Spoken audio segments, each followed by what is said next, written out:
MRPS A B C D వర్గీకరణ ఎంత దూరం వచ్చిందని నమ్ముతున్నారు? అంటే మొన్న కోర్టు అయింది, తర్వాత జాయింట్ సెక్రటరీ తోటి ఒకటి ఇచ్చారు, సుప్రీంకోర్టుకు ఒక అఫిడవిట్లు ఇచ్చారు. ఇది ఎంత దూరం వచ్చిందనేటువంటిది చెప్పుకోవచ్చు. ఇప్పుడు 30 ఏళ్ళుగా ఎస్సీ వర్గీకరణ కోసం పోరాటం జరుగుతుంది.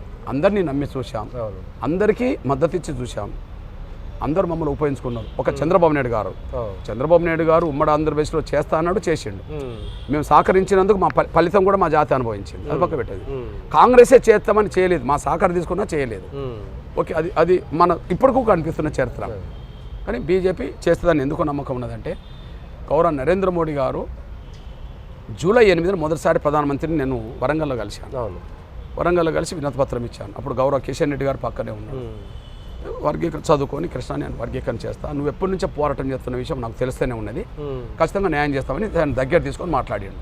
అప్పుడు నేను అప్పీల్ చేశాను, సార్ ఎప్పుడన్నా ఒక మీటింగ్ పెడతా, 1 గంట సమయం మా మీటింగ్ రారా సార్ అన్నా. నేను అచ్చా, మీరే ప్రపోజల్ పెట్టి అక్కడ జూలై 8న ఎప్పుడన్నా ఒక మీటింగ్ పెడతా సార్, మా కులం అంటే చాలా చిన్న సూపు ఉన్నది సార్, మా కులాన్ని చాలా తక్కువ చూశారు సార్, అట్లాంటి కులం పక్షాన్ని ఒక ఉద్యోగం చేస్తున్నాం సార్, 30 ఏళ్ళ సుదీర్ఘ పట్టం సార్, మీరు ఒక మీటింగ్ రండి సార్ అని.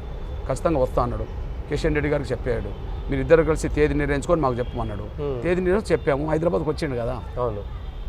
ఈ దేశ ప్రధానమంత్రులు ఎవరు ఒక కులం మీటింగ్కి వచ్చిన చరిత్ర లేదు.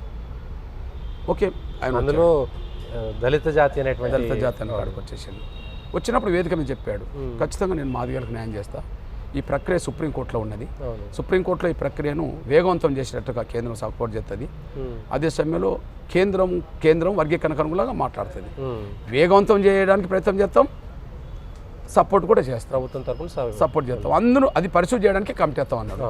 ఓకే, క్యాబినెట్ సెక్రటరీ ఆధ్వర్యంలో, క్యాబినెట్ సెక్రటరీ ఏంది ఆయన పక్కన ఉండేది అయినా కదా, పెద్ద ఆయన పక్కన ఉంటారు కదా, హైయెస్ట్ అయినే కదా, ఆయనతోటే చైర్మన్గా వేసాడు కదా. ఆయనకి ఇంట్రెస్ట్ ఎంత ఉంటే మరి క్యాబినెట్ సెక్రటరీ లేకపోతే జనరల్గా వేస్తారు. వేసాడు. కమిటీ ప్రక్రియ ముందుకు సాగింది. సుప్రీంకోర్టులో విచారణ జరిగింది. సుప్రీంకోర్టుకు వర్గీకరణకు అనుకూలంగా కేంద్రం సపోర్ట్ చేసింది. జడ్జిమెంట్ రిజర్వ్ ఉన్నది.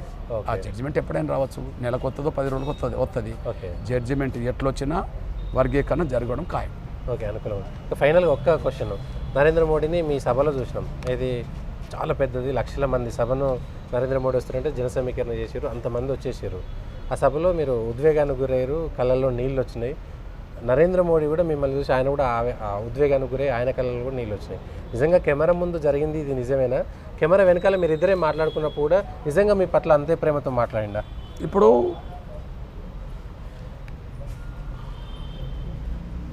ఆయన ఏ దృక్పథం కలిగి ఉన్నాడో ఆ దృక్పథాన్ని ఎప్పుడు దాచుకోకుండానే ప్రదర్శిస్తుంటాడు. ఆయన కెమెరా ముందు ఒక తీరుగా, కెమెరా అవుతుంది ఒక తీరుగా ఉండే మనిషిగా మనకు కనిపించాడు. అది ఓకే, మీ దృష్టికి తీసుకొస్తున్నాం. ఓకే, జూలై 8న మేము కలిసినప్పుడు నేను ప్రధానమంత్రిగా 3 సార్లు కలిశాను. జూలై 8న కలిసినప్పుడు ముగ్గురమే ఉన్నాం. కిషన్ రెడ్డి గారు ఒక పక్క ఉన్నాడు. ఓకే, కిషన్ రెడ్డి గారు ఒక పక్క ఉన్నాడు. ఒక్క నిమిషం, ఏ సౌలు ప్రధానమంత్రి అవి ఒకటి 3. ఓకే, చెప్పండి, చూపించుకో. ఇప్పుడు వరంగల్ సభకు జూలై 8న వచ్చినప్పుడు సభ అయిపోయిన వెంటనే ఆయన ప్రత్యేక గది కాసేపు ఉంటుంది కదా, ఆ గదిలో మేము ముగ్గురం కలుసుకున్నాం, గ్రీన్ రూమ్లో. ఓకే, కిషన్ రెడ్డి అన్న పక్క ఉన్నాడు. నేను వినతిపత్రం ఇచ్చాను.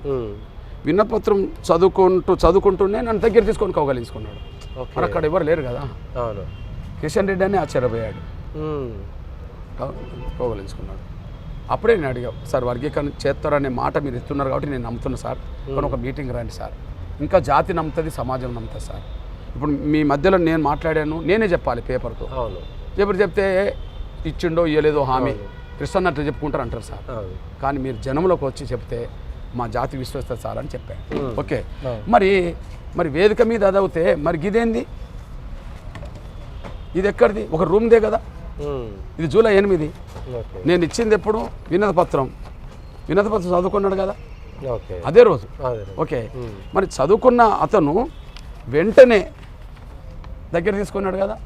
ఒక ప్రధానమంత్రి మరి ఒక గదిలో కూడా ఎందుకు దగ్గర తీసుకున్నాడు? అక్కడ ఎవరు లేరు కదా, షో చేయాల్సిన అవసరం లేదు కదా. ఇదేం చెప్పండి? ఓకే, ఇదేందో చెప్పండి. నిన్న వరంగల్ సభలో కూడా చూసిన సేమ్ అట్లనే మళ్ళీ. ఓకే, అది చెప్పింది. నంబర్ 1, ఇది ఎవరి చూడని సమయంలో జూలై 8 తారీఖు. జూలై 8.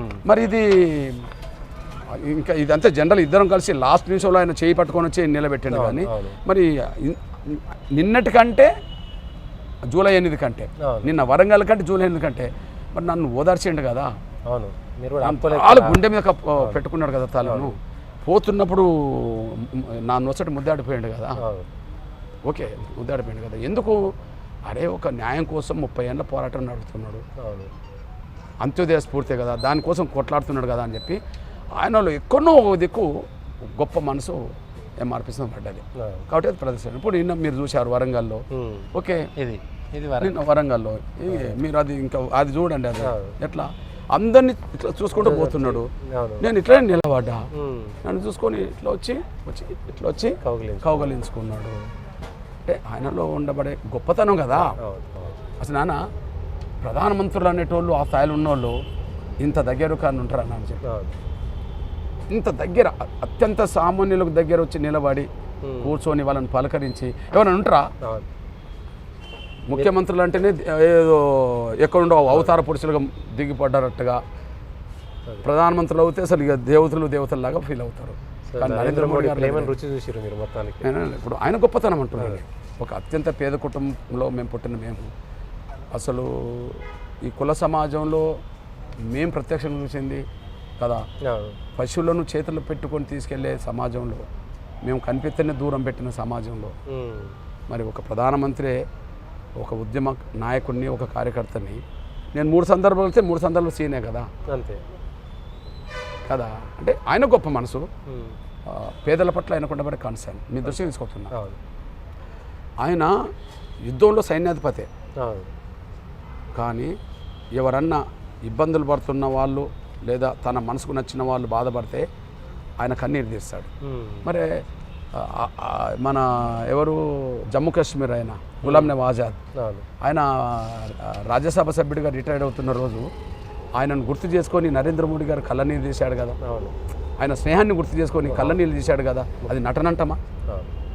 ఓకే, మన ఇది చంద్రయాన్ 2 నాది, చంద్రయాన్ 2 ఫెయిల్ అయినప్పుడు సైంటిస్ట్ను శివన్ను దగ్గర తీసుకొని ఓదార్చాడు కదా, ఓదార్చాడు కదా. అంత గొప్ప మనసు ఉంటేనే కదా అది చేసేది కదా. అందువల్ల నరేంద్ర మోడీ గారు సమర్థుడైన సైన్యాధిపతి, సాహసాల్లో శక్తివంతుడు. అతను సాహసాలు చేయడంలో శక్తివంతుడు, కానీ మనసు వెన్నపోస, అంటే స్పందించే గుణం ఉన్న ఆ గొప్ప మనసే మమ్మల్ని అట్లా దగ్గర తీసుకెళ్ళి.